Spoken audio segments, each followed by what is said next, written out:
Va, vends ce que tu as, donne-le aux pauvres, alors tu auras un trésor au ciel, puis viens, suis-moi.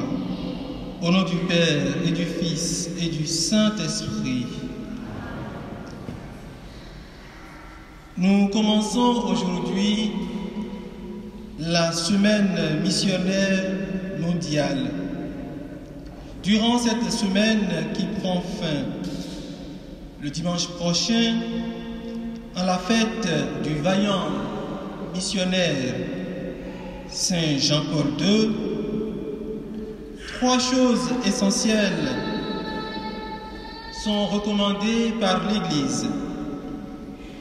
S'informer sur la vie des chrétiens à travers le monde, prier pour la mission et pour les missionnaires, participer financièrement au Fonds missionnaire mondial pour soutenir l'évangélisation dans le monde. Je sais que nous œuvrons chacun et tous pour que ces recommandations de l'Église soient suivies. Le thème de cette année, de la semaine missionnaire mondiale de cette année, s'intitule « J'ai soif de toi, viens ». Le Père Bondu l'a bien présenté dans le bulletin paroissial. Ce thème, j'ai soif de toi, viens, rejoint ce que nous dit aujourd'hui le Christ dans l'Évangile, ce qu'il dit au jeune homme riche. Ce qu'il dit, c'est à nous qu'il le dit aussi. Il nous dit que c'est en laissant autant que possible tout ce que nous avons, en donnant aux pauvres ce qui lui revient, c'est en laissant tout cela et en donnant, en faisant preuve de charité, que nous aurons un trésor au ciel. Plus que de marcher à sa suite, Jésus nous demande de l'imiter pour ne pas perdre la vocation sublime et ultime à laquelle il nous destine tous, la sainteté. Chers frères et sœurs en Christ, nous devons être reconnaissants à l'égard de ce jeune homme riche, même s'ils ne sont pas aussi riches comme lui. Nous devons lui être reconnaissants. Ce jeune homme dont la démarche nous permet de saisir que l'observance des commandements de Dieu est insuffisante pour être participant de la joie éternelle. Il y a aussi à partager et à donner de ses biens aux pauvres et à suivre Jésus. Suivre Jésus pour contribuer à l'extension de son règne, pour pouvoir parvenir à la grâce éternelle. L'histoire de ce jeune homme a de quoi nous attrister, surtout quand on voit un peu son sort. Nous allons aussi voir, non seulement dans cette histoire, sa démarche,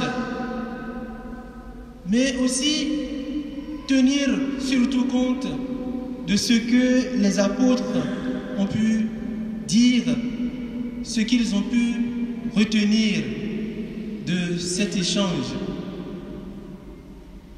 Si ces derniers, je veux dire les apôtres, ont eu la chance d'être rassurés par leur maître je veux dire sur leur sort, nous aurions tort, que nous soyons consacrés ou non, de nous ranger dans leur camp en supposant ou en pensant que nous avons aussi donné des choses, que nous avons tout donné pour suivre le Christ. Les apôtres avaient-ils vraiment tout quitté? Avaient-ils vraiment tout donné? Je voudrais me poser aussi la question, as-tu vraiment tout quitté? As-tu tout donné? Chers frères, non, je ne pense pas. C'est vrai, on a de toi, on a le gîte qu'il faut chez nous. Mais ici, quand je me rends compte que en semaine, en l'absence du Père Georges, je suis le seul propriétaire de cette grande maison presbytérale, je me dis vraiment, j'ai reçu plus que je l'ai donné. Est-ce que nous avons tout laissé? Non. Et nous, qu'avons-nous vraiment laissé, quitté? Nous devrions plutôt nous sentir dans la peau du jeune homme riche, en nous remettant en cause et en comprenant que les efforts dont nous saupoudrons notre vie chrétienne ne sont peut-être pas encore de nature à nous rendre dignes de recevoir la grâce du ciel. Qu'avez-vous quitté? Qu'avez-vous laissé? Non, qu'avons-nous laissé? Chers frères et sœurs, nous avons encore besoin de la sagesse pour discerner avec droiture la volonté de Dieu. Elle nous est si indispensable que le psalmiste nous dit que c'est en laissant nos cœurs pénétrer par la sagesse que nous pourrons connaître la vraie mesure de nos jours. C'est en étant sages que nous pourrions vraiment connaître la vraie mesure de nos jours. Ainsi, chers frères et sœurs, nous avons tout intérêt à désirer la sagesse divine. Nous avons tout intérêt à demander cette sagesse divine. Nous avons tout intérêt à la recevoir, cette sagesse divine. Pour cela, il faut davantage que nous nous ouvrions à la parole de Dieu et à l'accueillir favorablement. Nous n'y sommes pas encore. Oui, chers frères et sœurs, si l'éloge de la parole de Dieu nous permet de l'identifier à la sagesse, elle nous fait davantage comprendre à quel point la dite parole nous révèle à nous-mêmes tel que Dieu nous voit. Il ne nous suffit pas de nous apprécier ou d'apprécier ce que nous faisons. Non, laissons Dieu nous dire si nous y sommes, si nous faisons vraiment ce qu'il nous faut, ce qu'il veut, ce qu'il attend de nous. Ayons l'humilité de regarder dans ce miroir de notre vie chrétienne, ce miroir que représente la parole de Dieu, que l'orgueil ne nous fasse pas perdre de vue l'importance de cette question cruciale. Que faire pour avoir en héritage la vie éternelle?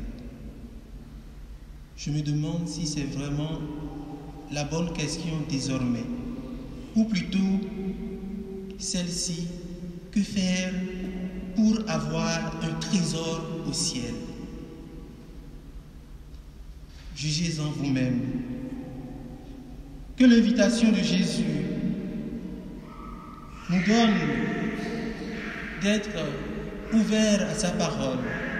Que cette invitation ne nous rende pas sombres et tristes, comme le jeune homme riche qui pensait trouver un raccourci pour le ciel en s'approchant du Christ. Non, il n'y a pas de raccourci pour le ciel. Tenons donc aujourd'hui pour insuffisant disant, chers frères et sœurs, ce que nous donnons pour le royaume, Dieu n'entend pas se contenter de nos miettes. Et pour lui, qui n'est pas prêt à donner le meilleur de lui-même, n'a encore rien donné. C'est cela imiter Dieu, tout donner et se donner soi-même. Il s'est livré pour notre salut et il nous veut tout à lui. Car, comme le dit la grande missionnaire Sainte Thérèse de l'Enfant Jésus, aimer, c'est tout donner et se donner soi-même.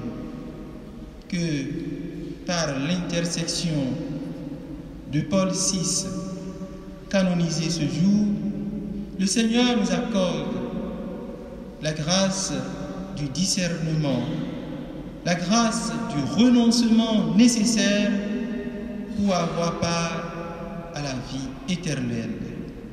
Amen. Amen.